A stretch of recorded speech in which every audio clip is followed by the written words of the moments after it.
les comentaba, ¿no? Vamos a hablar del microscopio óptico, ventajas, desventajas. Les voy a pasar un video de cómo está constituido. Microscopio electrónico de barrido igual, ventajas, desventajas, cómo se construye, algún video de qué análisis o cómo se hace el análisis en experimental, cómo hacen el experimento, al igual que el microscopio electrónico de transmisión, ¿vale?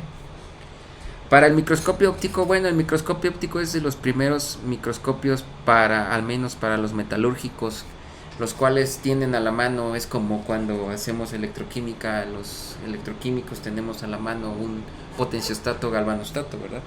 En el caso del microscopio óptico es el primer, perdón ahí por la ortografía, se me fue el acento en la O,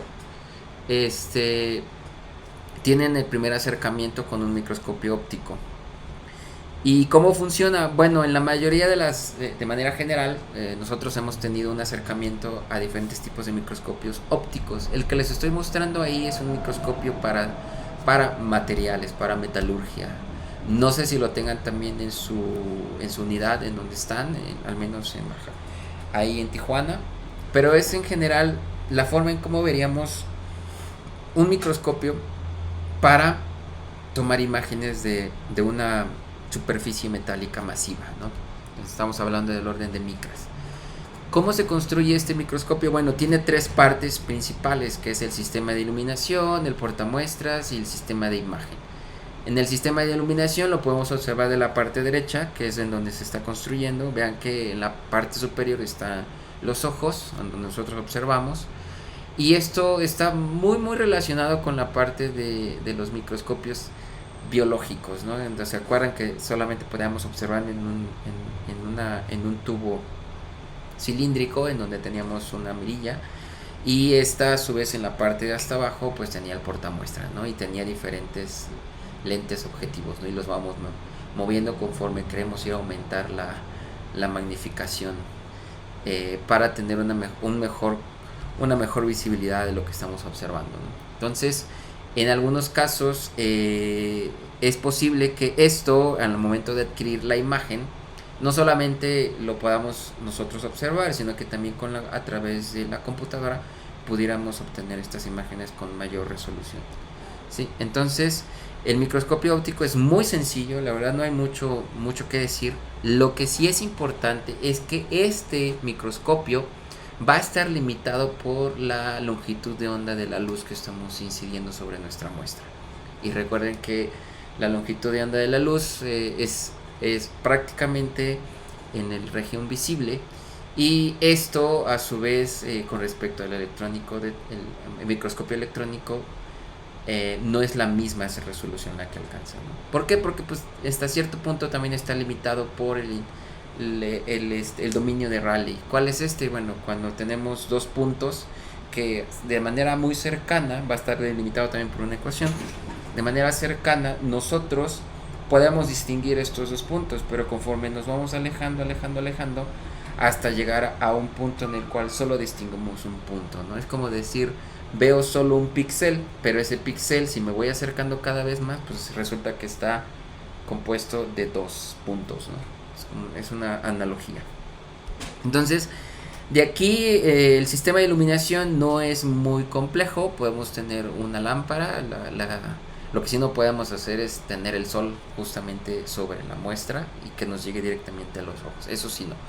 Pero sí vamos a poder tener una lámpara, al menos que nos ilumine la muestra, y que con esta longitud de onda que nos da la lámpara pudiéramos definir algunas regiones de la muestra, ¿no? Entonces, en este caso, el microscopio óptico es el primero porque alcanza dominios de micras, ¿no? Aquí, pues les digo, este es el más sencillo. Les voy a pasar el video. Déjenme, me quito los audífonos porque este sí es un video.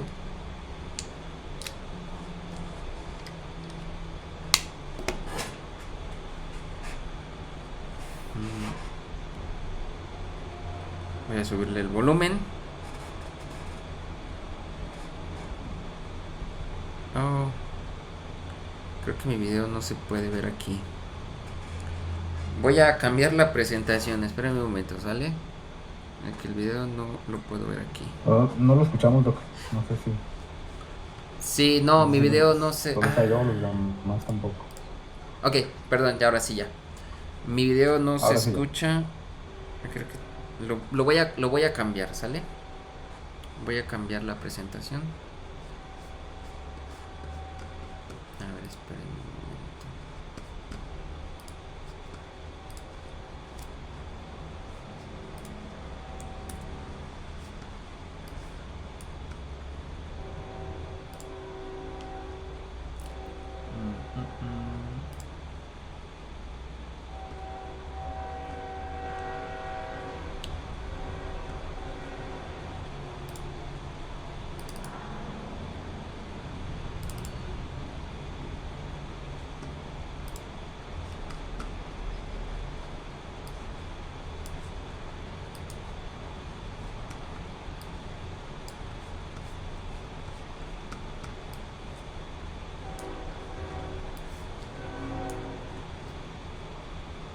A ver, espérame tantito.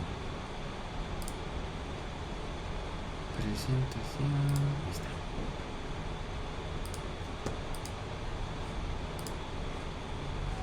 Sí, es que aquí...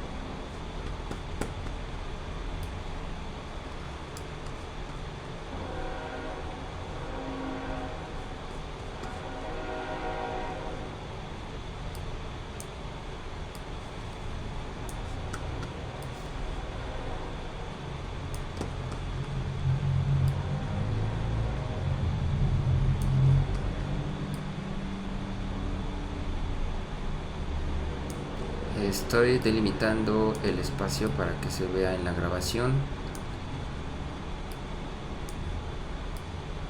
Ahí está.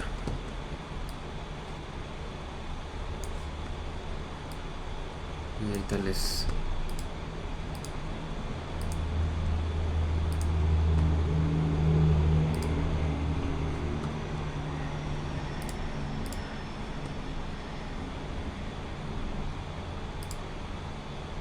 Ok. Ya lo ven, ¿verdad? Sí, doctor. Ok. Sí. Sí. Optical microscopy allows us to see small objects by magnifying light through a series of lenses. Compound microscopes have been used since the 17th century and have led to numerous discoveries in cellular biology and other fields of science.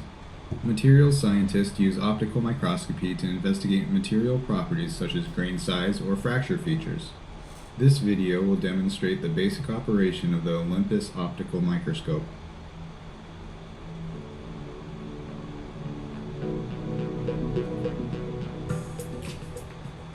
The sample is placed onto the sample stage underneath the objective lens.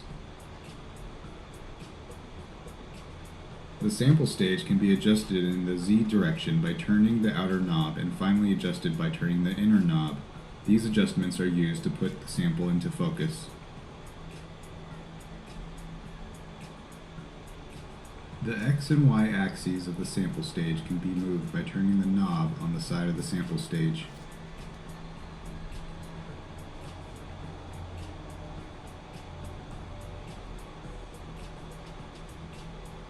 Light intensity can be adjusted.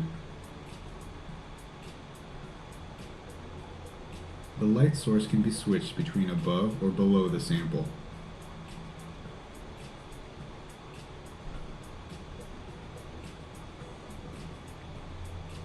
The light source can be switched between bright field and dark field to change how light enters the objective lens.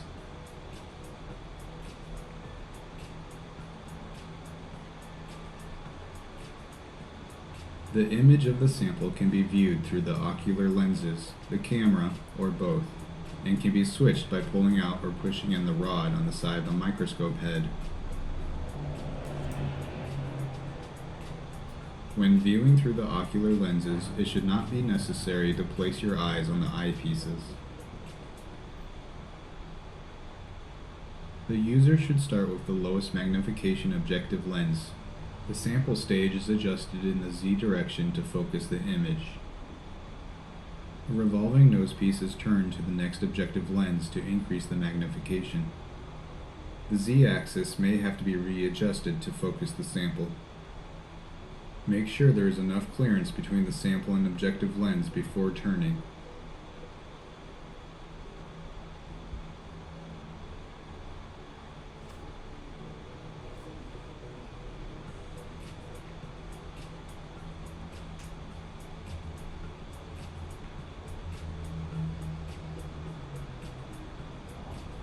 A live image can be started by clicking the Live button. To take an image, the Snap button is pressed. When switching between objective lenses, the user must manually change the scale bar by selecting the objective lens button accordingly. To save the image, right-click on its tab and click Save. To embed the scale bar in the saved image, it must be saved as a JPEG type file. This microscope has a pair of polarizing plates, one of which is rotatable. One plate polarizes the source light from above the sample, and the other polarizes the reflected light being viewed. Polarized light can be used to identify different phases of material or internal stress.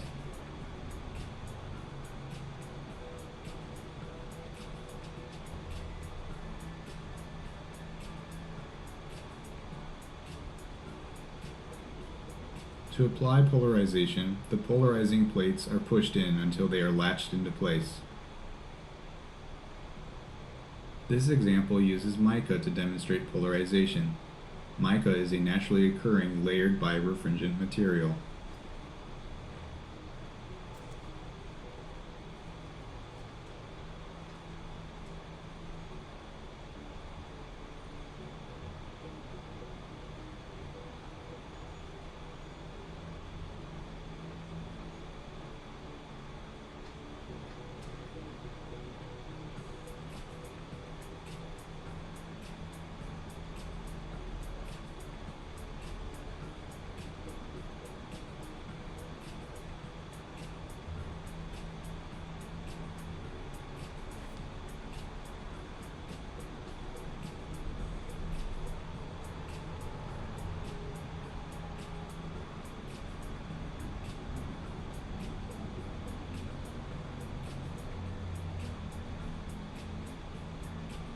With the polarizing plates pushed in, polarized light is reflected off the mica, which changes the phase of the polarized light.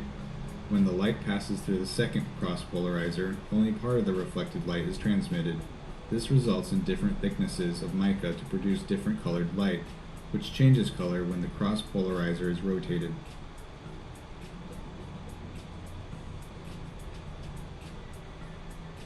When finished, the user should change the objective lens to its smallest magnification, reduce light intensity, and turn off the power.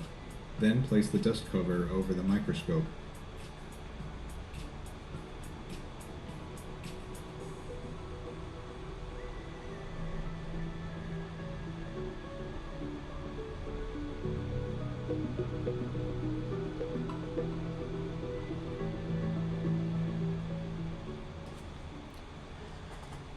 Bien. Bueno, aquí la experiencia que he tenido en este tipo de microscopios ópticos es que hay que hacer metalografía. Entonces, para la parte de metalografía sí hay algunos pasos que seguir.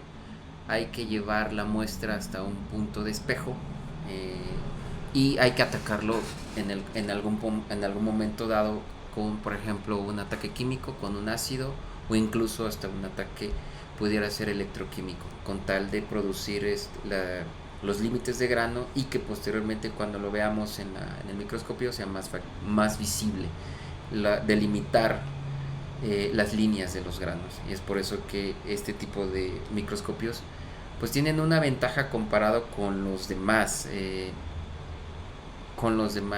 microscopios por su versatilidad. Les voy a comentar cuáles son las ventajas y desventajas del... Espérenme, ahí está. Las ventajas es que es fácil de preparación de muestras. Hay una facilidad de adquisición de imágenes, como lo acaban de ver. Nada más simplemente buscamos con qué objetivo podemos magnificar. Pero si observan, todas caen en el orden de micras. Entonces no vamos a poder ir más allá, aunque el microscopio óptico sea el más potente. Y a su vez podemos utilizar algún procesamiento de imagen a través de software, como en el caso que ustedes lo pudieron observar ahí, que jugaban con la polarización, coloreaba un poquito las zonas, y eso a su vez en el procesamiento de imagen pudiéramos mejorar esa calidad de coloración, ¿no? Se podría hacer un ejemplo. ¿Cuáles son las desventajas? Bueno, la calidad de la imagen siempre va a depender de la longitud de onda utilizada, y en este caso nosotros estamos utilizando UV visible, la luz a la cual incide, por ejemplo, en el caso de la lámpara, que sería visible, ¿no? O en dado caso tratar de utilizar la región más cercana al espectro de color verde. Eso es otra de las cualidades que se le pueden mejorar al microscopio óptico.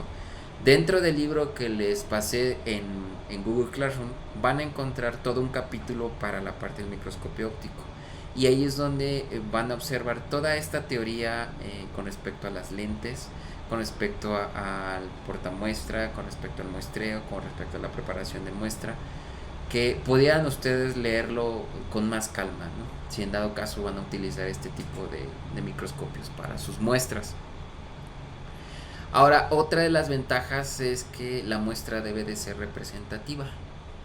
Y la muestra, pues si nosotros tenemos una porción de, por ejemplo, de una zona donde se está corroyendo, esa porción pues debe de ser representativo de toda la tubería. Y en algunos casos ahí el muestreo entra en primer plano para hacer que esta muestra sea representativa. Entonces sí es una desventaja, porque muchas veces no sabemos tomar una muestra representativa de un lote, ¿no?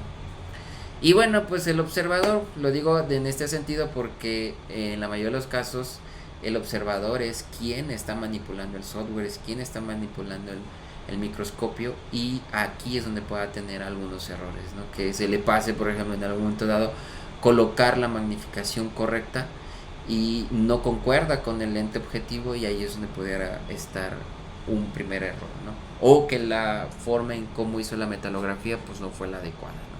Entonces en ese caso sí hay que tomar en consideración el muestreo, y hay que saber tratar en este tipo de microscopios una muestra.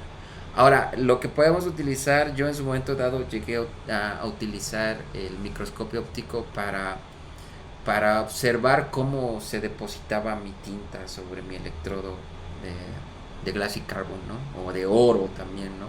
Qué tan homogéneo era eso, ¿no? Entonces no podía ir más allá de magnificaciones, simplemente poder detectar el área y cómo era la homogeneidad de mi muestra depositada en forma de tinta sobre un sustrato, en este caso un electrodo de oro.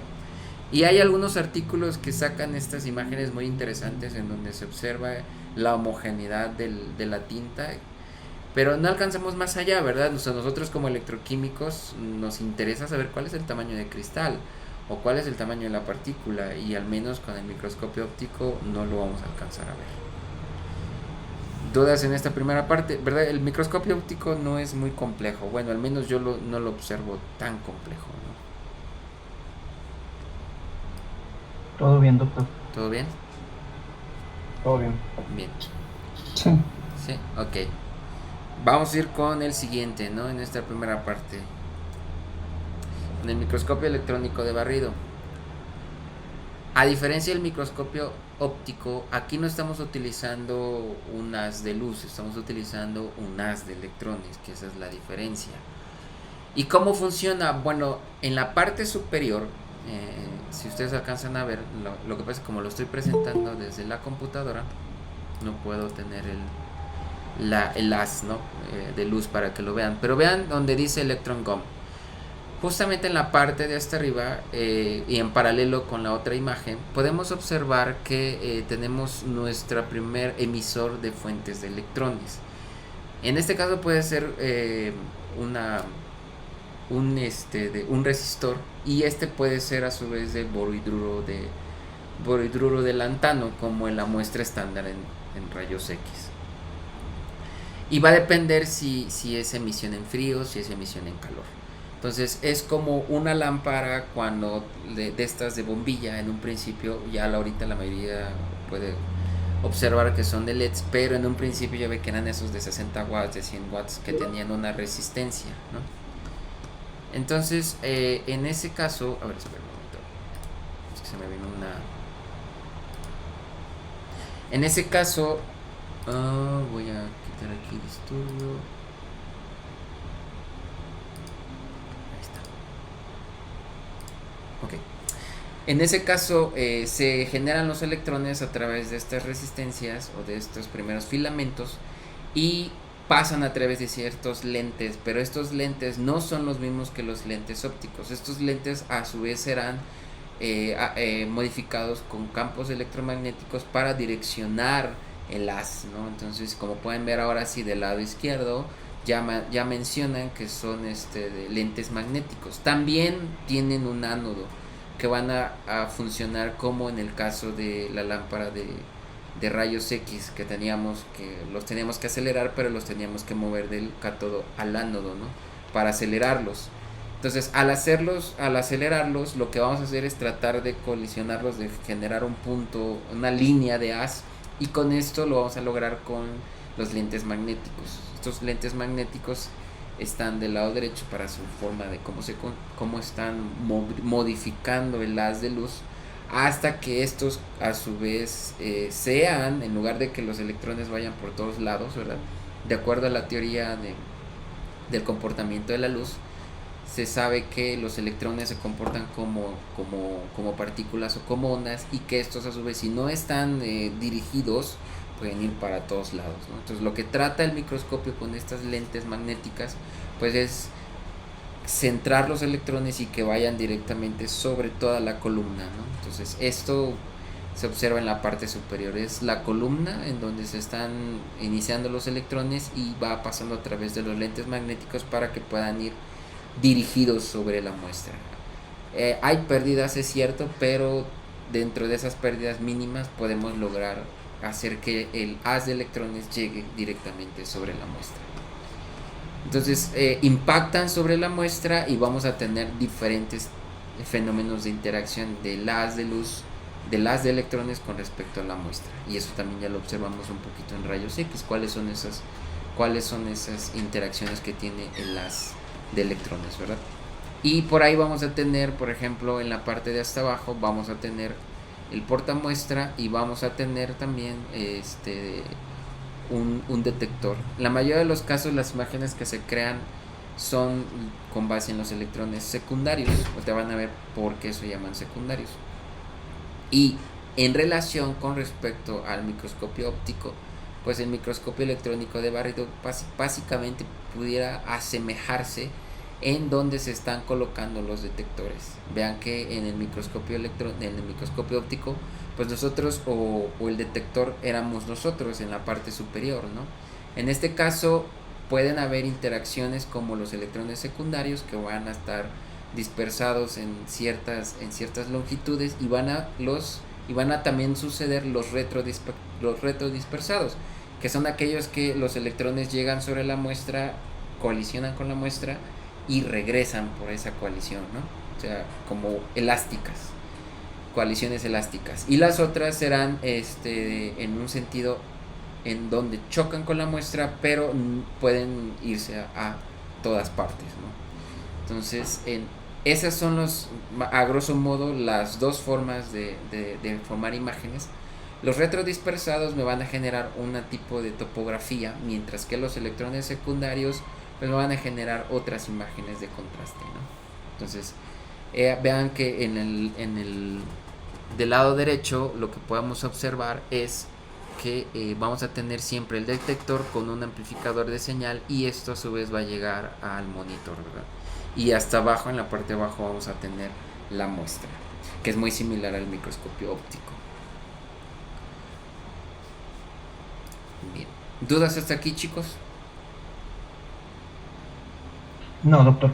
¿No? Ok. No. ¿No? Bueno. Bien. ¿Cuál es esa interacción de haz de electrones? Bueno, ya lo habíamos tocado un poquito en rayos X. La muestra en el cual me estoy basando, la imagen en la cual me estoy basando, pues es muy similar a la que ya habíamos visto en rayos X, ¿no? Vean que el haz incidente de electrones choca con la muestra y me va a generar rayos X, me va a generar electrones Auger, me va a generar catoluminiscencia, me va a generar electrones secundarios y electrones retrodispersados, ¿no? Es lo que quiere indicar. Ahora, si llegase a atravesar la muestra, a esto le llamamos electrones transmitidos. También va a haber fluoración aquí en la muestra por absorción de la energía de los electrones, y también va a haber el efecto de electron hole, le llamamos par electrón hueco, ¿no? Eso también puede suceder. Ahora, es interesante porque cuando el haz de electrones toca la muestra, va a haber un volumen de interacción. Ese volumen de interacción está marcado en esta imagen, ¿sí? En donde estos electrones, al chocar con la muestra, debido a su energía que traen, va a tener un nivel de penetración. Y en algunos casos se puede demostrar como si fuera una gota, ¿no? Y ahí van delimitando algunos electrones que pudieran ser detectados. Por ejemplo, los secundarios, los retrodispersados, los electrones Auger. Pero esto depende de la energía que traigan y a su vez de la profundidad que atraviese la muestra.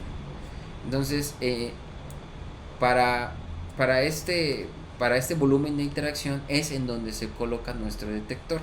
Vean la imagen que tengo en la parte derecha del PowerPoint. Vean que vamos a tener los electrones retrodispersados, podemos tener un detector secundario, y en la parte de hasta abajo vamos a poder tener también otros detectores secundarios, ¿no? Detectores en los cuales detectan electrones retrodispersados, pero vean cómo esto se debe a la interacción entre el haz de electrones con la muestra, y a esta interacción se le llama volumen de interacción, ¿no? Entonces esto es interesante para esta parte, ¿no? Es la parte medular del equipo. Ahora, ¿qué imágenes vamos a poder tener con microscopía electrónica de barrido? Algunos pudieran ser de alta resolución, en donde podemos definir un poco más los límites, en el caso de la imagen que tengo del lado izquierdo, ¿sí? Pudiera ser que podamos definir un poquito más los bordes de la morfología de este material cúbico o rectangular en algunos casos. Y esta muestra pues es un de carbonitruro de titanio, ¿no? Entonces esto es por parte de electrones secundarios, pero también vamos a poder observar con mayor precisión en algunos casos la morfología sobre un solo cristal, ¿no? Ahora, esto se hace con electrones secundarios, ¿sí? Estos electrones secundarios nos van a definir cómo vemos nosotros la imagen, como si fuera el microscopio óptico. Esto es interesante. Ahora, algo que sí no les he mencionado es que, a diferencia del microscopio óptico, en el microscopio electrónico y en el microscopio de transmisión, la muestra debe de ser conductora.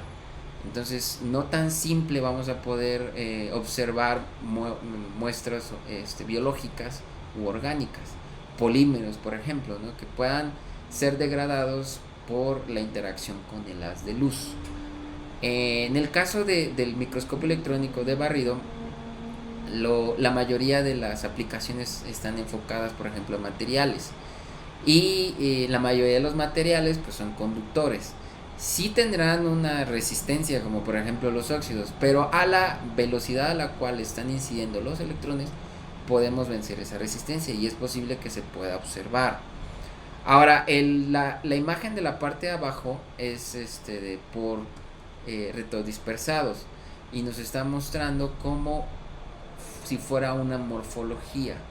En algunos casos se puede también manipular las imágenes de secundarios, de las imágenes hechas con electrones secundarios, para tratar de formar lo que se llama proyecciones estereográficas. Una imagen la tomo a cierto ángulo y la otra imagen la tomo a otro cierto ángulo, ¿no? Y con estas gafas que tenemos para ver en 3D, ¿sí? Podemos utilizarlo para observar cómo se ve la muestra en 3D con estas proyecciones estereográficas. La ventaja de este microscopio electrónico de barrido es que podemos llegar mucho más abajo, todavía del orden de micras, de 100 micras, ¿no? de incluso cercano a la región de los nanómetros. Pero recuerden que arriba de 100 nanómetros todo está en el orden del macro, y abajo del orden del 100 nanómetros estamos en el régimen de nano, ¿no? Entonces estamos hablando de que si son 100 nanómetros a micras, ¿cuánto sería?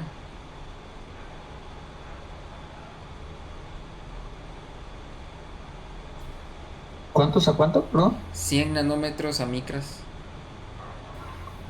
100.000. 100.000 micras, ¿no? Perdón, .001 micros, ¿no? .001 micras, ¿verdad? Entonces, si el microscopio es capaz de llegar hasta ese límite, pues ya es de alta resolución, ¿no?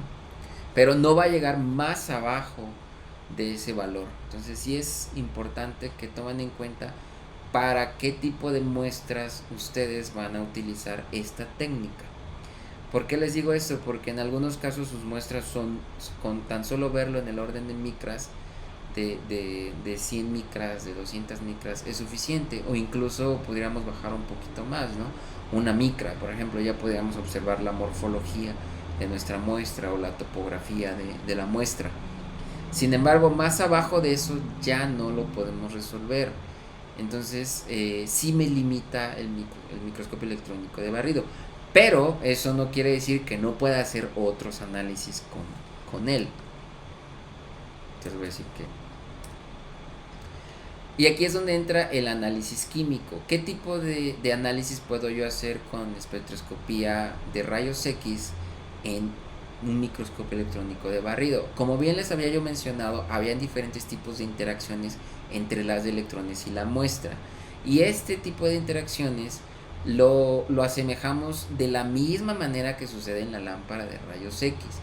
Voy a poder tener, en algunos casos, cuando bombardeo una muestra con un haz de electrones, voy a poder tener energía dispersa, o utilizar esa energía para saber a qué longitud de onda se está refiriendo. O sea, convierto la energía, el voltaje que tiene el voltaje de la aceleración.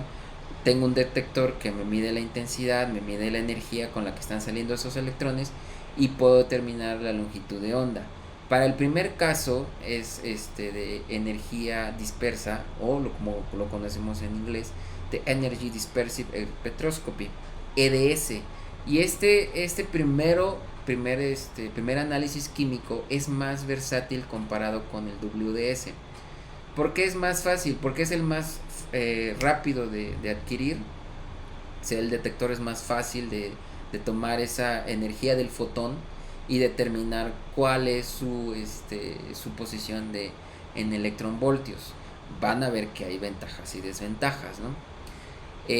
Voy a poder hacer el análisis EDS para una muestra, pero comparado con el de longitud de onda dispersa, que es el WDS, ahí voy a poder tener un poquito más de resolución en comparación con el WDS. ¿Sí? Por ejemplo, vean en la parte de abajo, comparan WDS con respecto a EDS, ¿no? Y ahí en ese caso en el EDS tiene un amplio ancho de pico comparado con el WDS, ¿verdad?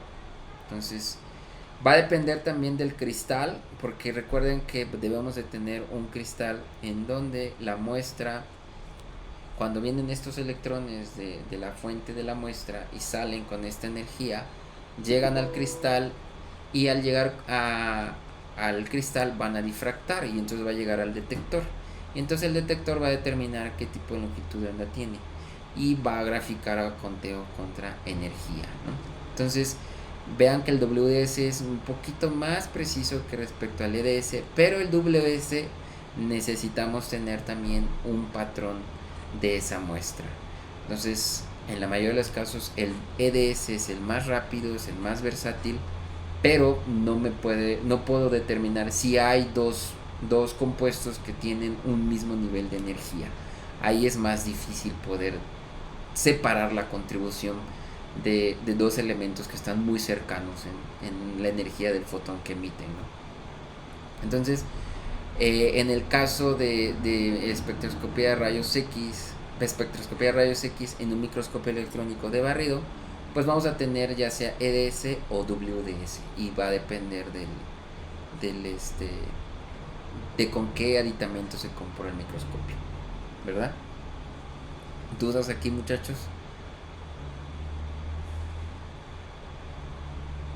No. No, doctor. No. Bueno, o sea, nada más entonces, esto de la espectroscopía de rayos X es como aprovechar un efecto que tiene el utilizar el microscopio, algo así. Exactamente. Si me regreso un poquito más allá, verás que en la imagen de interacción de electrones vamos a tener diferentes tipos de interacciones elásticas e inelásticas entre los electrones cuando tocan la muestra, ¿verdad? Y podemos tener electrones retrodispersados, o sea que tienen una interacción elástica, y tenemos los electrones secundarios, interacciones elásticas, ¿verdad? En donde el detector va a determinar con qué energía llegan y se forma la imagen. Ahora recuerden que la interacción de un haz de electrones en forma de partícula con respecto a una muestra también me va a generar difracción o reflexión de rayos X, ¿cierto? Entonces yo hago chocar el electrón sobre la muestra, y este va a chocar con la muestra y va a ser reflectado en una dirección, ya sea así como llega en la misma eje normal, regresa, ¿no? O con un cierto ángulo de dispersión.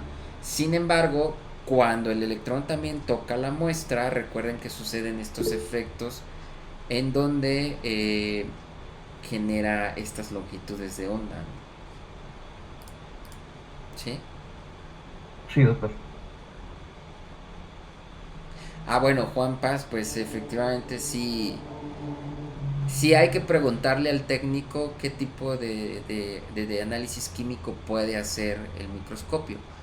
Entonces ahí va a depender qué tipo de detector tiene, si es para EDS o es para WDS, ¿sí? Porque las imágenes te las va a formar. Te va a formar imágenes con electrones secundarios porque tienen el detector, normalmente con ese detector vienen, o con electrones retrodispersados que también tienen el detector.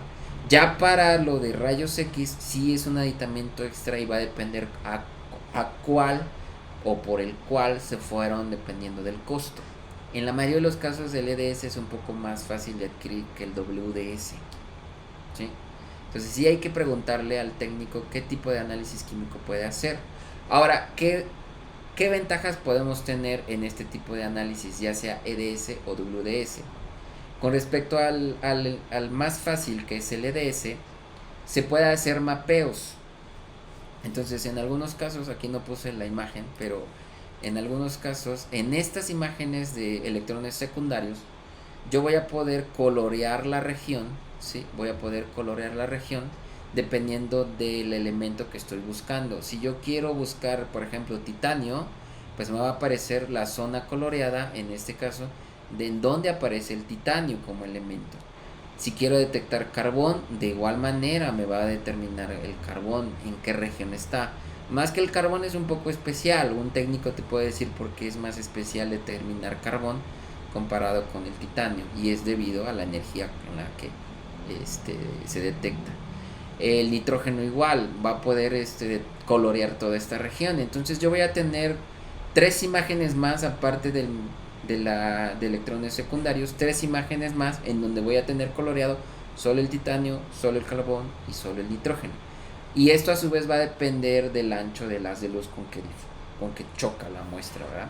Si puedo lograr que el haz de luz sea cada vez más y más pequeño, que es lo que nosotros en microscopio óptico hacemos, enfocar o hacer más delgado el haz de luz sobre una muestra, ¿verdad? Depende de la energía, depende de los lentes para poder hacer más fino ese luz, y también la apertura en el microscopio.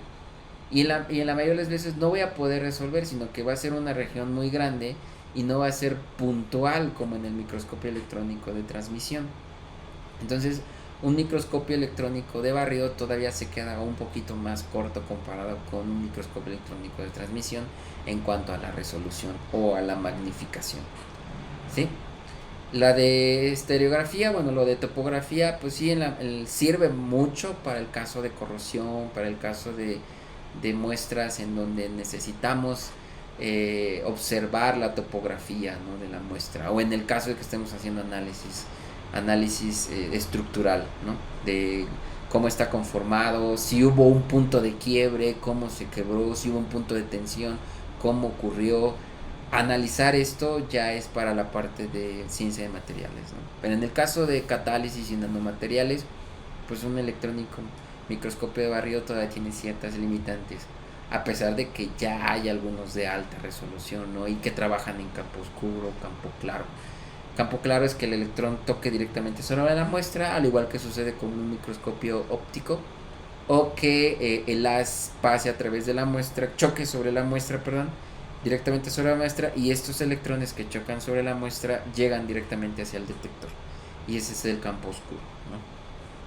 Entonces, sí es muy interesante el análisis, y depende mucho del tipo de muestra que tienen. Si ustedes están en el orden de nanómetros, microscopio electrónico de barrido pues no les va a permitir definir bien esa parte, ¿no?, a menos de que su muestra fluorezca. Entonces, si su muestra fluorece, pueden hacer ahí, buscar esos puntos cuánticos en donde se observa la fase que es atribuida al material que florece, ¿no?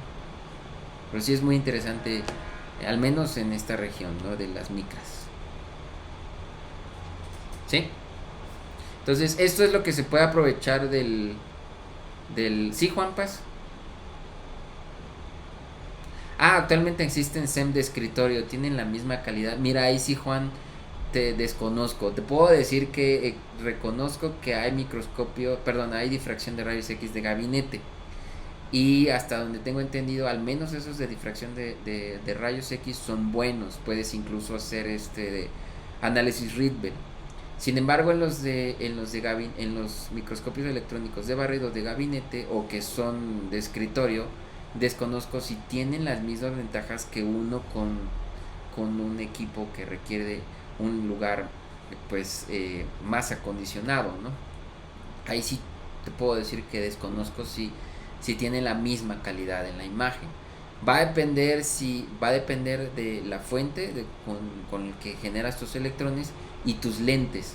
Entonces ahí es donde podrías observar qué ventajas y desventajas tienen un microscopio de escritorio comparado con uno que requiere un cuarto especial.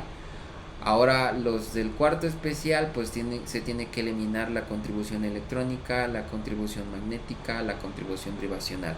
O sea, si el microscopio está posicionado, el laboratorio está posicionado sobre un lugar en donde cada vez que pasan los carros vibra, pues lo van a detectar en el microscopio, ¿eh? Entonces sí tiene que incluso tener, por ejemplo, como estos amortiguadores de movimiento, ¿no?, y para tratar de estabilizar lo mayor posible el haz de electrones, ¿no? Espero resolver tu pregunta, Juan.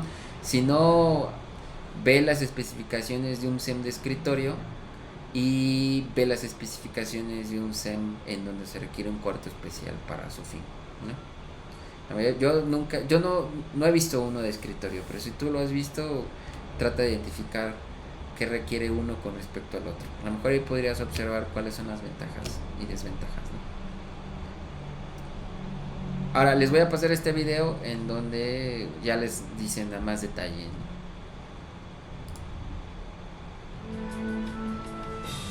The Scanning Electron Microscope. Scanning electron microscopy is one of the most fascinating examination methods. This video shows how it works in practice. Main components of the microscope are column for electron beam generation, specimen chamber, vacuum pump, monitor, and control panels. The material tester turns on the vacuum pump control and vents the specimen chamber. After pressure equalization, she can open the cover plate of the specimen chamber. Together with the cover plate, the stage pans forward. Now different specimens can easily be placed on the round stage. The filament of an old used light bulb, part of a welded tube on a sample holder, a small cobalt plate, and a golden piece of jewelry. All specimens are assembled and we are ready to start. The material tester carefully closes the cover plate and switches on the two-stage high vacuum pump as well as the electronic control. It takes about 3 minutes to obtain a sufficient vacuum in the specimen chamber and column. Meanwhile, she turns on the monitor, initializes the motorized stage and boots the microscope control.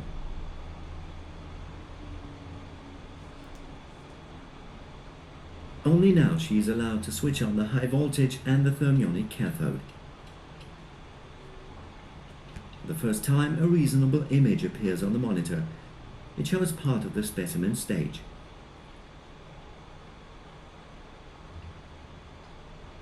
Using the trackball, she moves the stage within the microscope. She looks for the place where the first sample is positioned, the used filament.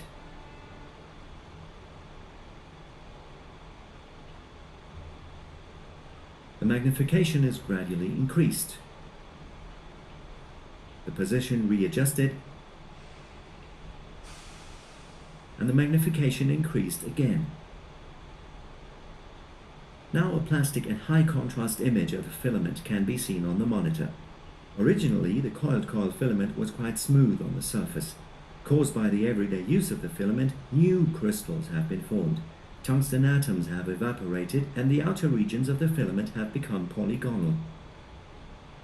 But how is this plastic image generated, and how does the microscope actually function internally? The animation first shows the schematic structure from the outside. The upper part is the so-called column. It is used to generate an electron beam. The lower part consists of the specimen chamber with cover plate. In the longitudinal section, the flange leading to the high vacuum pump is visible at the bottom. Thereby, high vacuum is generated inside the whole microscope. The round specimen stage may not only be moved to the left and to the right, but likewise in all other directions. It may also be tilted and rotated. All samples to be investigated are placed on the specimen stage. To create an electron beam, a V-shaped thin tungsten wire is used, the so-called thermionic cathode. Heated up by electric current, it emits electrons into the vacuum indicated by small dots. Below the cathode, a metallic disc with a central borehole is installed, the anode. The anode is connected with a positive pole of a high voltage source, the thermionic cathode with a negative pole. Further necessary components have been omitted for the sake of simplicity. The strong electric field between cathode and anode accelerates the electrons downwards. These electrons are called primary electrons. They form a broad diverging beam which hits the specimens and the stage.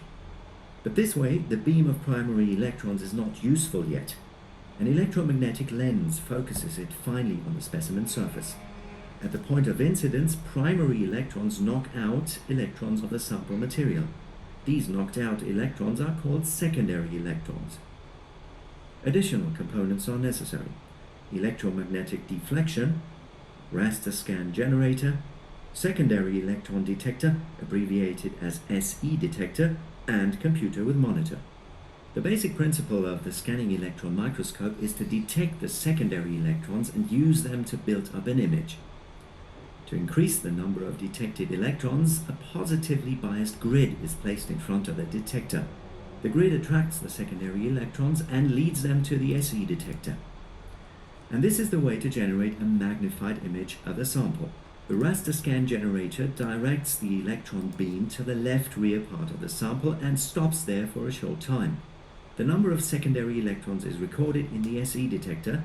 The signal is amplified and displayed as a dot at the top left-hand corner of the monitor. The electron beam pans slightly to the right, stops again.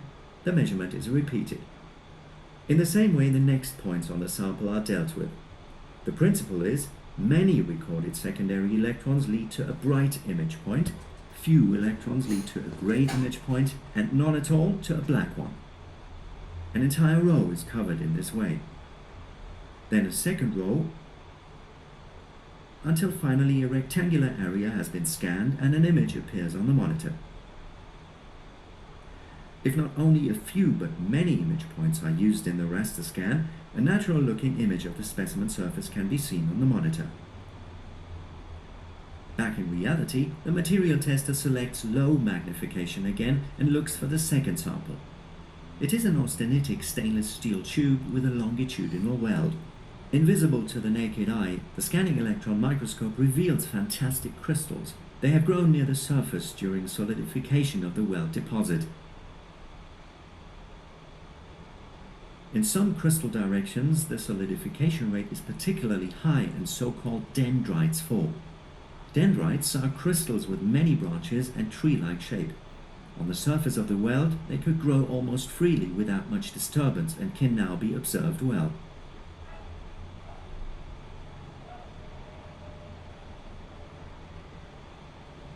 Last in line is the golden piece of jewelry with a gemstone. The material tester is especially interested in the chemical composition of the gold material. Does the promised gold content really exist? Which other elements have been added? She chooses a place near the edge of the piece and selects a suitable magnification. Now she makes use of a fantastic method, the non-destructive chemical analysis with the scanning electron microscope. And it works like this. When the fast electrons of the electron beam, the primary electrons, reach the surface, they knock out electrons of the specimen material. These are the secondary electrons used for image formation. What happens in detail shows a schematically drawn atom from near the surface. Just like any other atom, it consists of a positively charged nucleus and negatively charged electrons. The electrons stay in energetically well-defined shells around the nucleus. A primary electron comes from above and accidentally knocks out an electron from the K shell of the sample atom. A vacant place remains, as indicated by the yellow circle. This state is unstable. An electron from the L shell fills the gap and the energy difference is released in the form of a characteristic X-ray photon. This X-ray photon is called characteristic because its energy is quite characteristic or typical for the particular element. Now another transition follows. And finally the atom repairs itself with an electron from the vicinity, a free electron. So X-ray radiation is generated during the operation of the scanning electron microscope, namely X radiation, which is characteristic for the chemical elements present in the sample.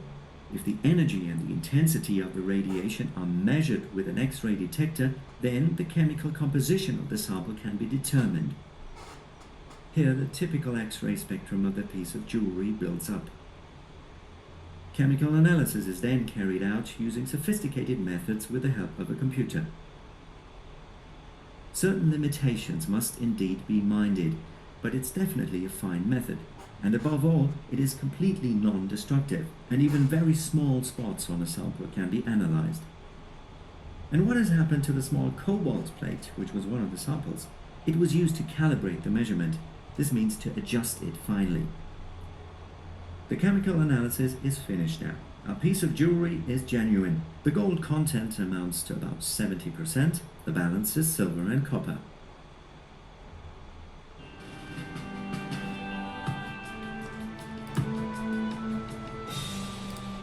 Bueno, aquí resume muy bonito con la imagen de todo lo que les acabo de decir, ¿verdad?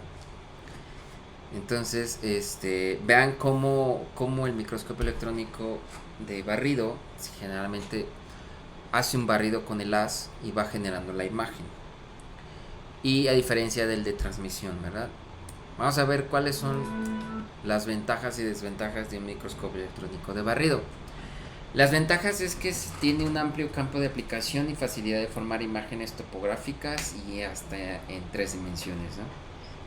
Es fácil de operar con el apropiado entrenamiento en el software. La adquisición de formación para electrones secundarios, electrones retrodispersados y Energy Dispersive Spectroscopy son de al menos de 5 minutos, o sea que es muy rápido que podamos, una vez que tenemos la muestra ya colocada en el microscopio, que ya alcanzamos hasta niveles de vacíos muy altos.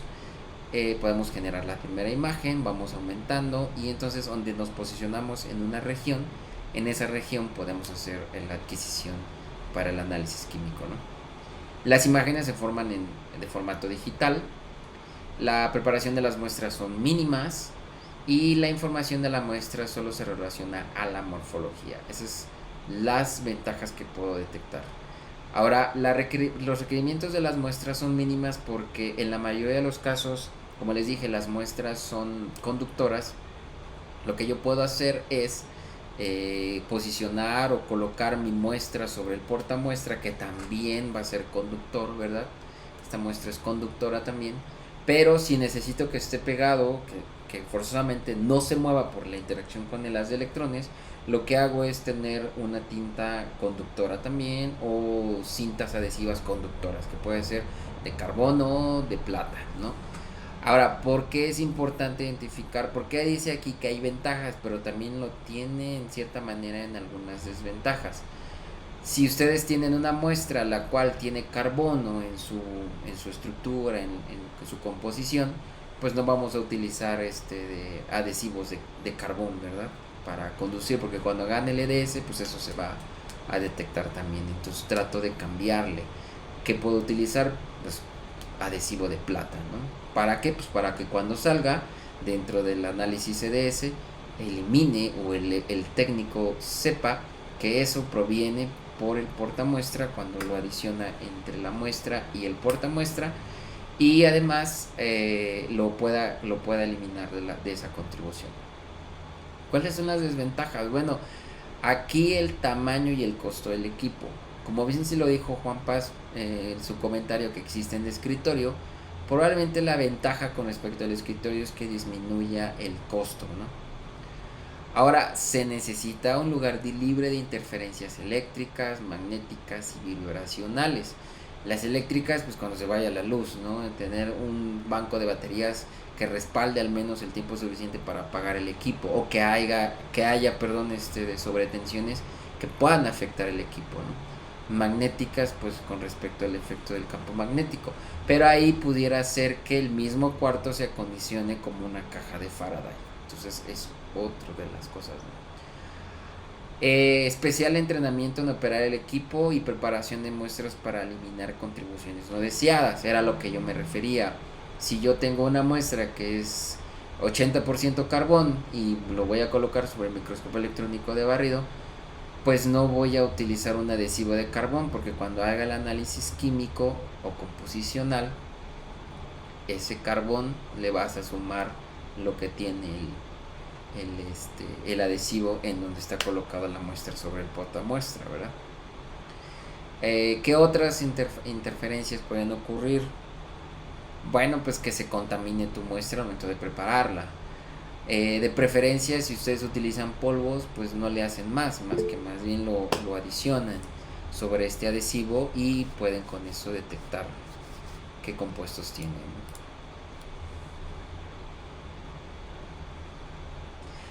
Bueno, en el caso de muestras en polvo, o en el caso del tuyo, realmente no se necesita mucha muestra. En comparación con rayos X, pudiéramos decir que con 50 miligramos de la muestra ya te podrías acercar al requerimiento del equipo, porque recuerden que son áreas muy pequeñas, y a su vez de tener un área pequeña de esta muestra, todavía hago una magnificación de esa región, entonces no necesito muestra suficiente.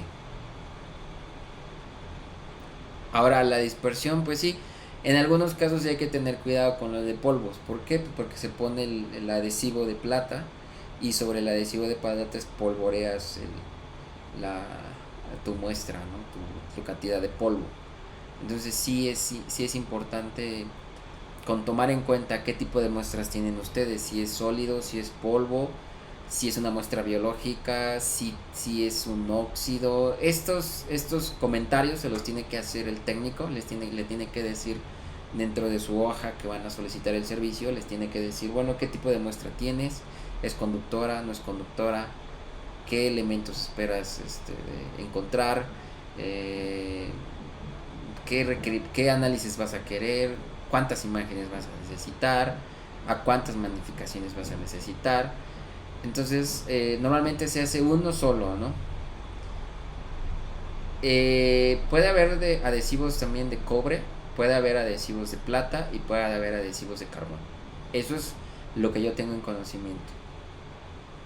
Pueden haber esos tres tipos, ¿no? Y pues ahí con esos tres tipos, el costo, bueno, la verdad es que sí ya va a depender de cada uno de sus centros de investigación. Por ejemplo, en el caso del Poli, se paga una cuota anual, y esa cuota anual requiere al menos unos, si mal no estoy, 7,000 pesos al año para cuestiones de utilizar los consumibles, ¿no? Para el caso de microscopía electrónica de barrido o de transmisión. Ahora recuerden que estas muestras pues ya no las van a recuperar, entonces en la mayoría de los casos ustedes lo entregarán y es muy difícil que se los devuelvan. ¿Por qué? Pues porque ya lo pegaron al portamuestra, ¿no? Ahorita vamos para allá con el de TEM. Con el de TEM, bueno, con el de SEM, en algunos casos depende del voltaje de aceleración, y hay una diferencia significativa entre un microscopio electrónico de transmisión y un microscopio electrónico de barrido con respecto al voltaje de aceleración. ¿Por qué? Porque recuerden que el voltaje de aceleración me va a definir el volumen de interacción con la muestra. Si el voltaje de aceleración de los haz de electrones es muy pequeño, pues el volumen de interacción será muy pequeño. Si el voltaje de aceleración es suficientemente grande, por ejemplo 300 kiloelectronvoltios, pues podríamos tener la facilidad de ver con alta resolución, al menos para el microscopio electrónico de barrido. En el microscopio electrónico de transmisión sí debería de subir un poquito más, de 300 kiloelectronvoltios, y que además, y ya eso lo vemos más adelante en el DTEM, cuál es el requerimiento de la muestra, ¿no? Recuerden que no es longitud de onda, muchachos, es la energía con la que los electrones son acelerados y estos a su vez chocan con la muestra que se está analizando. Ahora sí, la longitud de onda, si van a determinar la longitud de onda, ese corresponde al análisis WDS químico. Pero si solamente van a determinar la energía del fotón, pues ese solamente depende al análisis por análisis químico también, pero por energía dispersa. ¿Sí? ¿Sí, Manuel?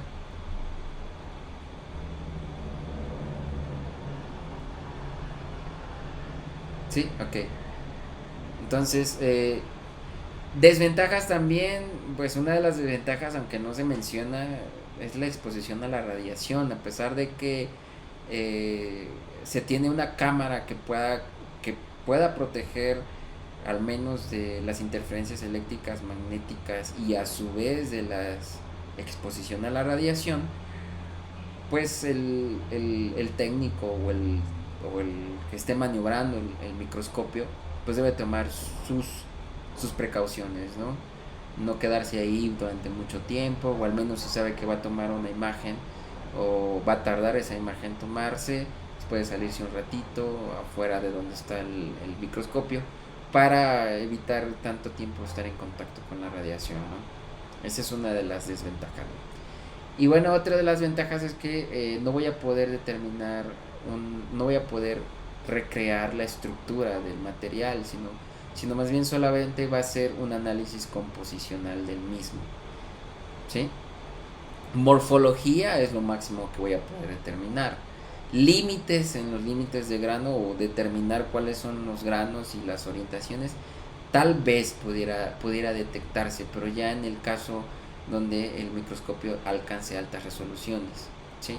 Pero límites de grano sí lo puedo determinar, sí puedo determinar cuál es la morfología, si es esférica, si es cúbica, si es dendrita, como en el caso del video, si es de nanoalambres también, si son nanotubos. Recuerden que como los nanotubos están en 2D, pues sí van a tener una longitud considerable que puedan ustedes detectar con el microscopio electrónico de barrido, y ahí pudieran jugar con ello, ¿no? Ahora, si quieren ver a través de los nanotubos, pues microscopio electrónico de barrido no es la opción, ¿verdad? Pero si quieren hacer análisis composicional en una región, en una imagen, sí lo pueden hacer de manera aproximada con este microscopio electrónico de barrido. ¿Sí? ¿Dudas, chicos? No, estamos bien. No, ¿Sí? Ok. Sí hay, creo que ustedes tienen uno de barrido ahí en Tijuana, ¿verdad? Creo que también tienen uno de transmisión. Alguna vez creo Hay que... uno, sí hay de barrido, de transmisión Sí. no sé. Creo que no recuerdo si era de transmisión. Ahí donde está la creo que, doctora creo que Gochi. tienen el aditamento de alta resolución. Bueno, según recuerdo yo hace años que me tocó que me hicieron una imagen. Ah, ok. Ok. Pues ahora sí que la mayoría de las especificaciones técnicas sí deben ser cubiertas por el técnico, ¿no? O sea, les puedo decir, mi experiencia es que llegué a utilizar el microscopio electrónico de barrido cuando estudiaba la maestría. Lo llegamos a manipular, llegamos a hacer algunos análisis, pero regresar a él y volverlo a encender, o sea, si era un proceso de un semestre. En una primera aproximación veías toda la teoría, en otra aproximación veías solamente cómo encender el equipo, y entre tantos botones a veces sí te pierdes. Y es por ello que pues dejan a un técnico en específico que trabaje en el equipo, ¿no? Ya uno como investigador se enfoca a manipular las imágenes, ¿no? O al tratar de discernir qué es lo que hizo el técnico con esas imágenes y con ese análisis químico que me entrega, ¿no? Entonces en ese caso sí.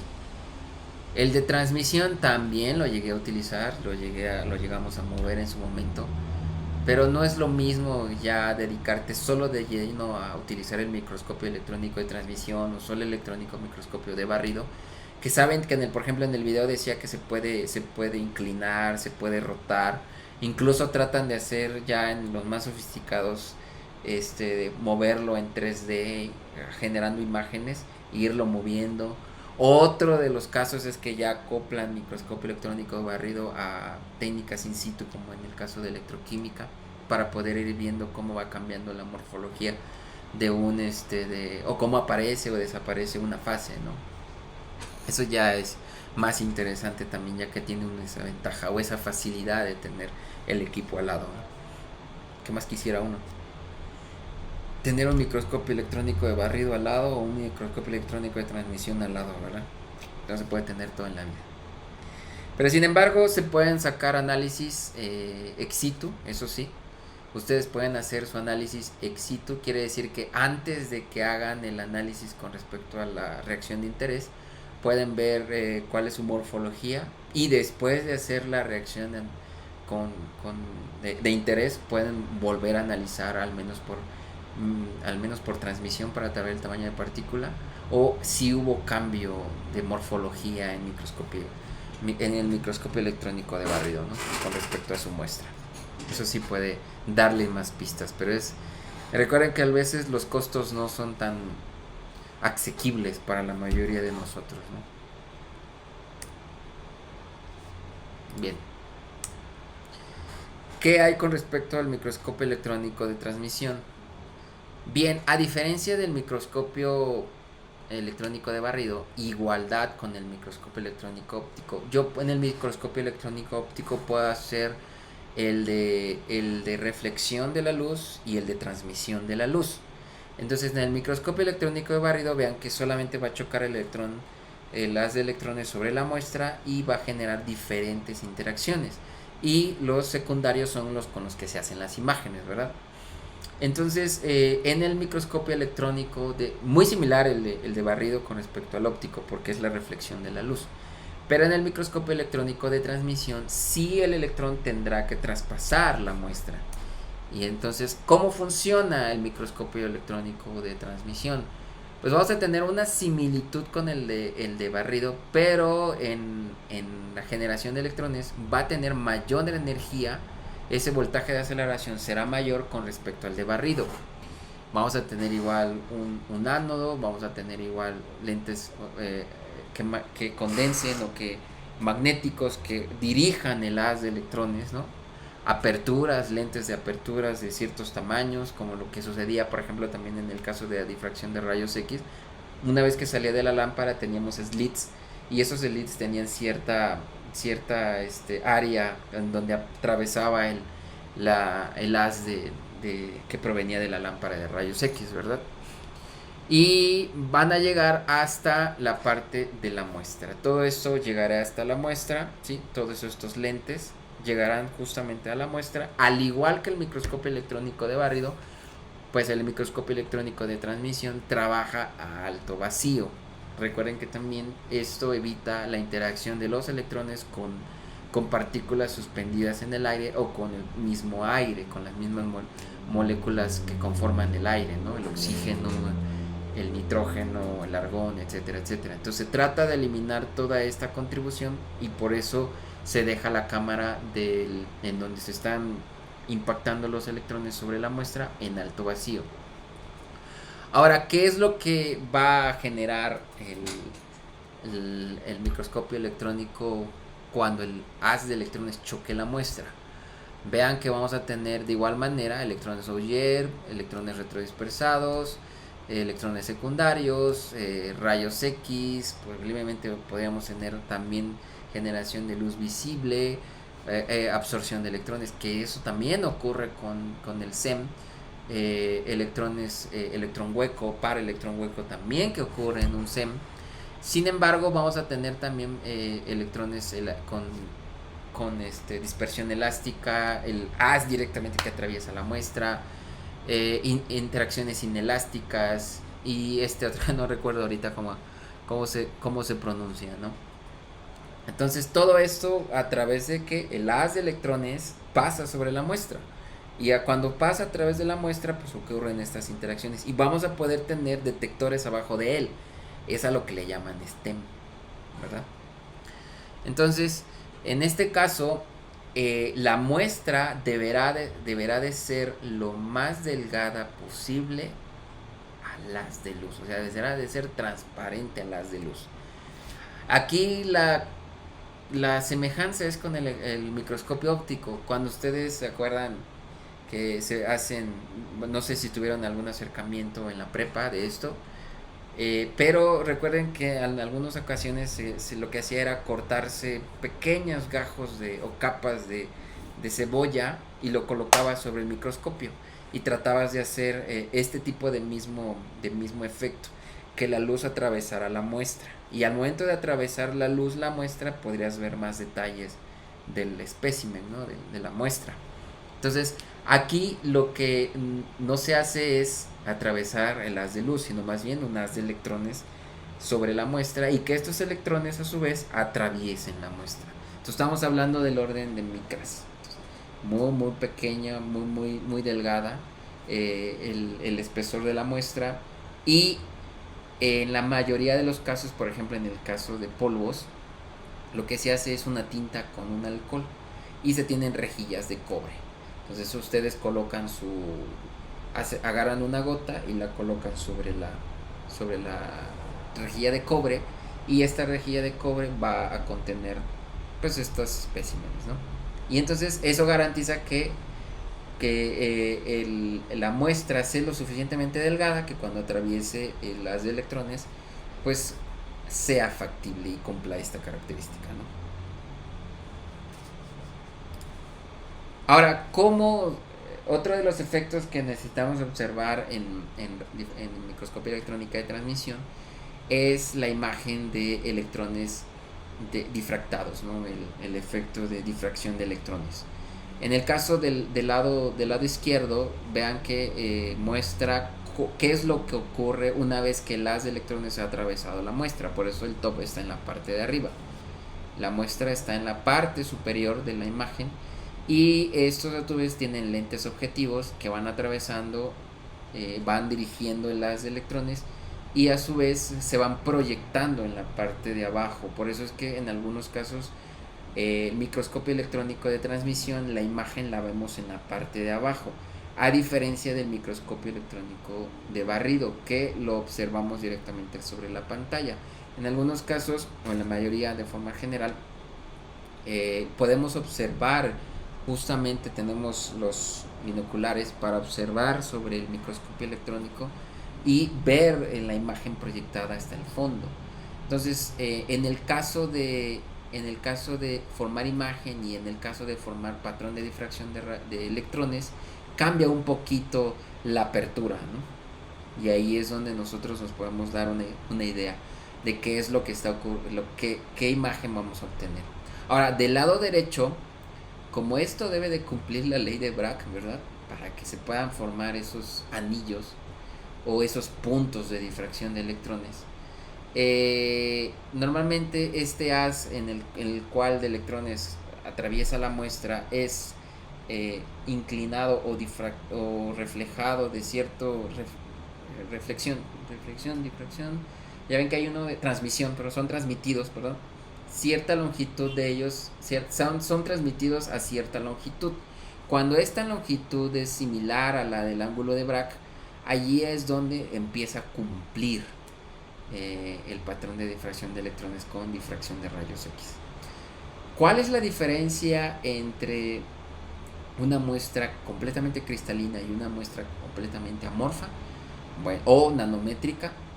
En la cristalina nosotros vamos a observar puntos de puntos en donde estos puntos corresponden a cada plano del material, y si es amorfo o tamaño de partícula abajo de los 100 nanómetros, pues vamos a observar anillos, ¿sí? Entonces esa es la diferencia entre un patrón de difracción de una muestra nanométrica o una muestra amorfa, o a su vez comparada y contrastada con una muestra completamente cristalina.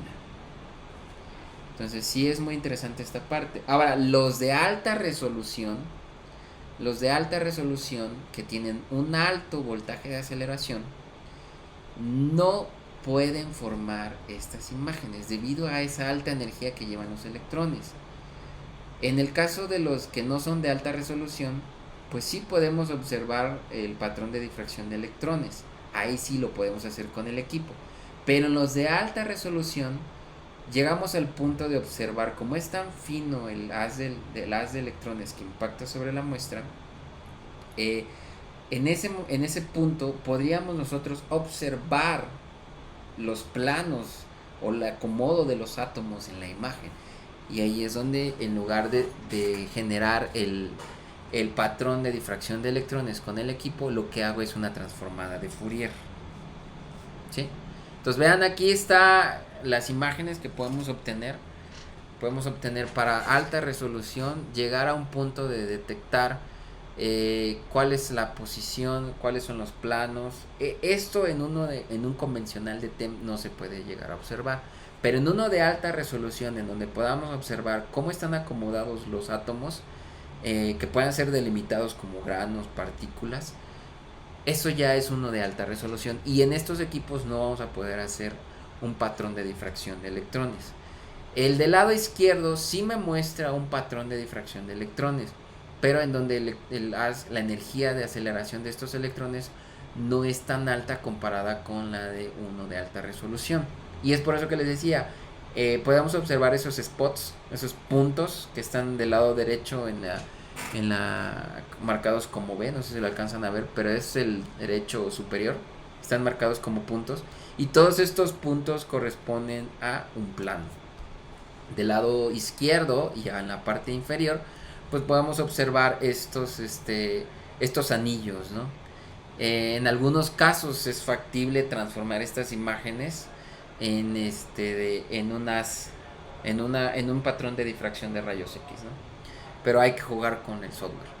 Entonces nosotros solamente podemos identificar que es amorfa o es cristalina dependiendo del patrón de difracción de electrones. Pero esto, si es el equipo adecuado, en el caso de los que no son de alta resolución, lo puede generar con el mismo microscopio. Pero si es de alta resolución, tendré que hacer el patrón de difracción de la imagen que tengo del lado izquierdo, ¿no? ¿Dudas aquí, muchachos?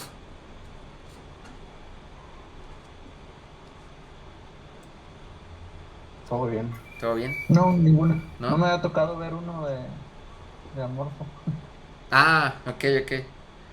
Miren, aquí les muestro otra imagen que es por ejemplo, platino soportado sobre carbón.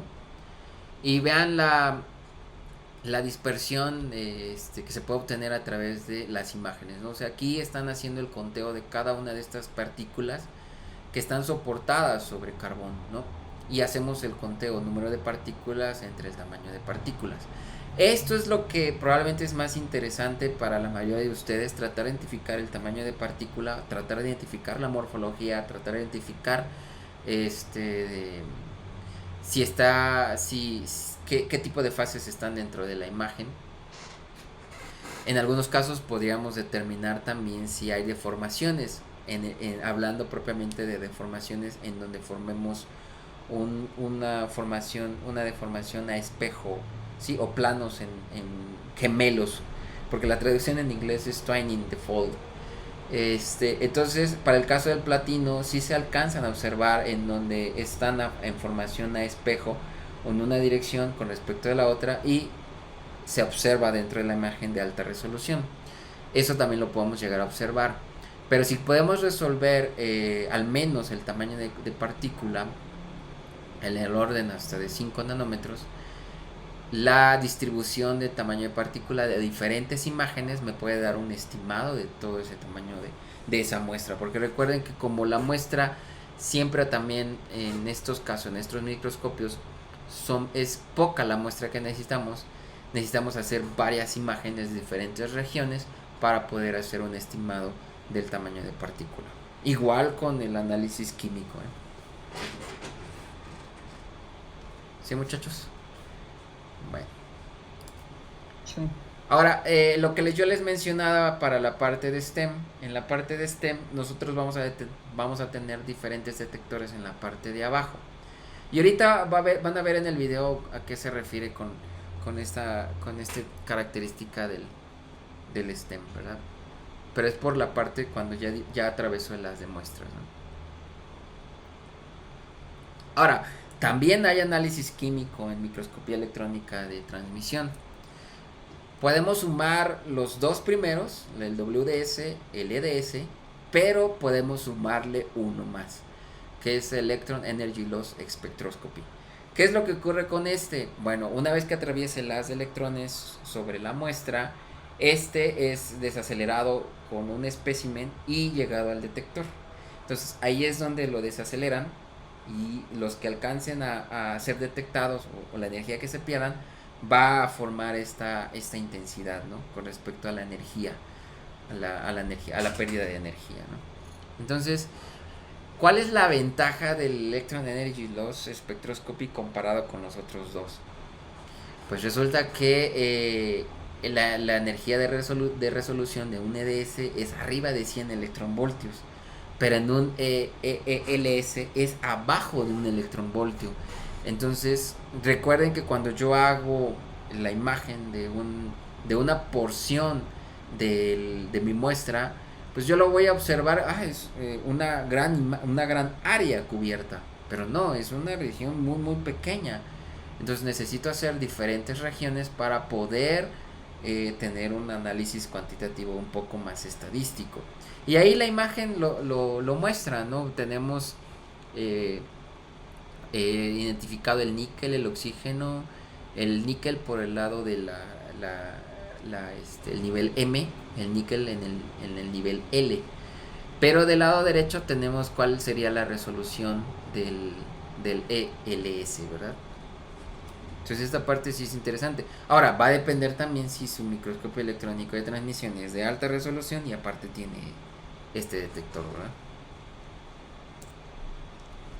Ok, aquí les muestro este ejemplo.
Este video es un poquito más corto, ¿verdad? Pero trata de amplificar todo lo que les acabo de mencionar. Ahí lo voy a poner. Ya. Bien, ¿cuáles son las ventajas y desventajas del microscopio electrónico de transmisión? Las ventajas es que comparado con el microscopio electrónico de barrido va a haber mayor magnificación. También tiene una amplia aplicación en el sector científico, educacional e industrial. Provee información de un elemento o estructura de un compuesto. Aquí sí podríamos saber la estructura con base al patrón de difracción de electrones. Las imágenes son de alta calidad y en detalle, ¿verdad? Da información de los aspectos de superficie, forma, tamaño y estructura, a diferencia del microscopio electrónico de barrido. Igual, las ventajas sí es fácil de operar con la preparación adecuada. No cualquiera va a llegar y va a manipular un microscopio electrónico de transmisión, ¿verdad? Porque para empezar es un equipo muy costoso. Y luego los aditamentos, los detectores, pues tampoco son tan baratos, ¿verdad? ¿Cuáles son las desventajas? Las desventajas, de igual manera como el microscopio electrónico de barrido, es el costo y el tamaño del equipo. En algunos momentos es laboriosa la preparación de muestras. En el caso de polvos, como yo les mencionaba, se puede hacer una tinta como se hace en el microscopio electrónico de barrido. En algunos casos, no siempre, pero va a depender de la versatilidad que tiene el experimentista con respecto a la preparación de muestras. Si es polvo y lo voy a observar, bueno, en el caso del microscopio electrónico sí necesito depositar ese polvo sobre las rejillas de cobre, y la forma más fácil es generar suspensiones con alcohol, ¿no? Con isopropanol. Coloco una gota y lo coloco sobre el portamuestra de cobre. También hay rejillas no estoy seguro si hay rejillas de carbón, pero si hay de cobre es muy probable que haya también de carbón. Entonces, estos portamuestra, estas rejillas de cobre, pues tienen un tamaño ya estándar, y ese tamaño estándar ya corresponde al portamuestras del microscopio electrónico de transmisión. En algunos casos es difícil suspender estas partículas, por eso dice que debe de tener cierta experiencia en la preparación de muestras, ¿no? Otra desventaja es que la muestra es limitada a ser transparente a las de electrones, disponible y tolerante a la cámara de vacío, y suficientemente pequeña como para entrar en la cámara de la muestra, hablando por ejemplo en el caso de las rejillas de cobre. Los equipos requieren un espacio especial y mantenimiento constante. Y bueno, las imágenes en este tipo de microscopios normalmente son en blanco y negro, a diferencia de los de barrido, que me parece que ya últimamente han empezado a incorporar colores. Nunca me ha tocado manipular uno que tenga colores, pero sí he llegado a observar que ya empiezan a meterle colores a las imágenes, ¿no? Y esto, como les digo, puede ser manipulado a través de software. Entonces, pues esta parte sería la parte de microscopio electrónico. No sé si tengan alguna duda, chicos, algo que se me haya pasado que quieran ustedes ahondar un poquito más. No, Eso de los colores, es en el SEM. En el ¿Es SEM, donde lo- yo tenía entendido que en el SEM ya han empezado a, por ejemplo, la imagen del ojo de una abeja, o a magnificar una abeja, ¿no? Entonces sí incluso los glóbulos rojos también ya los han estado, ya hay algunas imágenes que he visto en revistas en donde sí colorean, ¿no? No se ve igual si es en blanco y negro, así lo ves en color, ¿verdad? Pero sí ya lo han empezado a hacer. Recuerden que estos microscopios electrónicos, como la interacción es del electrón con respecto a la muestra, todas estas muestras tienen que ser conductoras, y en el caso de muestras biológicas, pues se tiene que espolvorear, o se le tiene que colocar un conductor. En la mayoría de los casos tengo entendido que es oro. Por ejemplo, para las muestras biológicas, estos organismos pueden ser pintados o colocarle oro sobre ellos para que cuando haga la interacción con el haz de electrones pues se pueda tener todas estas interacciones y al menos los electrones secundarios puedan recrear la morfología del espécimen, ¿no? Entonces, en el caso del de barrido, en el caso de transmisión, pues vamos a tener portamuestras que generalmente son rejillas de cobre, los cuales hacemos pasar el haz de electrones a través de las rejillas y como las capas que se forman entre por tensión, que se quedan al momento dado se secan y genera una capa, ¿verdad? del catalizador o la muestra en polvo que ustedes tengan. Es esta pequeña digamos capa de su catalizador o de su muestra es transparente a las de luz. Entonces en las imágenes que les mostré en donde vemos distribución de partículas podemos ver regiones un poco más claras con respecto a las oscuras, ¿no? Las oscuras, en el caso de las oscuras, pues está relacionado con un mayor incremento en el número atómico y con respecto al otro una disminución, ese contraste. Entonces se puede distinguir quién es quién. Sin embargo, cuando ya no podemos distinguir quién es quién, que en el caso de las nanotubos que me he topado con que es muy difícil poder identificar dónde termina uno y dónde empieza otro, pues ahí es donde empezamos a tener errores al momento de cuantificar el tamaño de partícula, porque no podemos separar dos partículas, ¿verdad? Vemos que ahí hay un cúmulo, entonces lo que podemos hacer es calcular el diámetro Feret, que es la porción más larga de la partícula que estamos analizando, en lugar de todo asimilarlo en forma de círculos, ¿verdad? Entonces esa es la... Y los libros, bueno, uno ya se los pasé, está ahí el de Brandon, caracterización microestructural de materiales o Microstructural Characterization of Materials. Y el otro que sí está muy completo, la verdad que si están interesados en ver todo lo que se puede hacer en microscopía electrónica de transmisión, pues está este artículo, es un libro de texto que es de Williams, Transmission Electron Microscopy, es de Springer y es del año 2009 y está en su segunda edición. De ahí saqué varias cosas de lo que les acabo de mostrar y algunos videos para tratar de que ustedes pues no nada más se vayan con la finta de que me la pasé hablando y no se observa de manera pausible cómo es un equipo, ¿no? de este estilo, al menos estos tres. ¿Sí, muchachos? Sí, doctor. Sí, doctor. ¿Dudas, comentarios?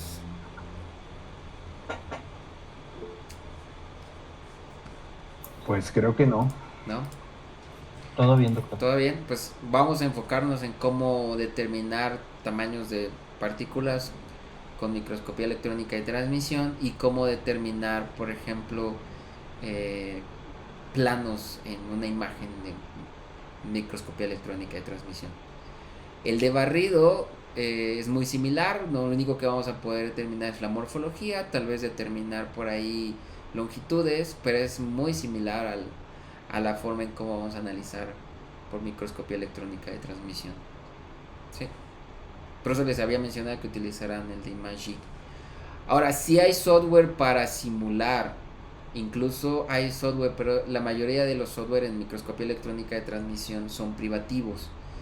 Entonces, sí tienen por ahí cómo simular un patrón de difracción de electrones y contrastarlo con el que ustedes obtengan, por ejemplo, en un microscopio en donde no sea de alta resolución, que puedan generar el patrón de electrones, o a su vez simular una imagen. Eso es lo último en lo que me topé para este tipo de análisis, que podemos simular a qué velocidad están saliendo los electrones, ciertas consideraciones experimentales dentro del mismo equipo y recrear la imagen. Ahora, para esta recreación de imagen pues tenemos que tener pues las propiedades estructurales del material, al menos el de la base de datos Libra, ¿no? En donde teníamos grupo espacial, donde teníamos qué elementos lo constituye, si es platino, si es cobre.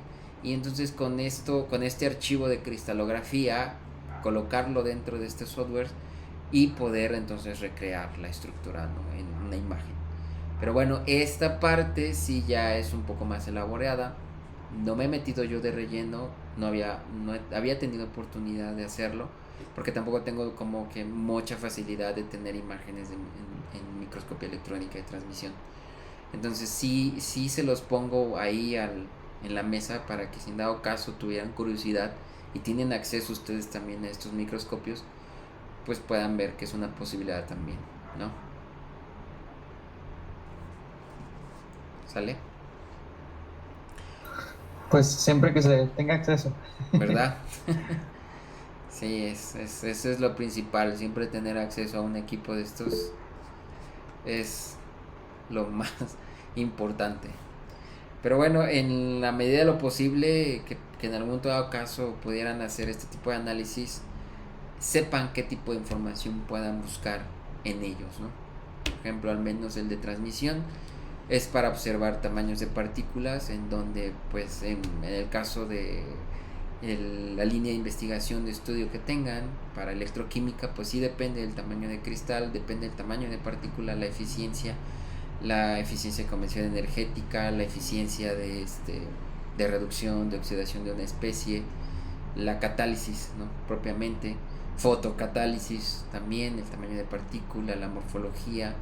Puedan ustedes identificar que, por ejemplo, si yo quiero saber la morfología de un material, pues puedo hacer SEM, pero si quiero saber el tamaño de cristal y tengo acceso a microscopía electrónica de transmisión, lo puedo hacer, pero no me puedo quedar solamente con microscopía electrónica de transmisión, también puedo hacer difracción de rayos X.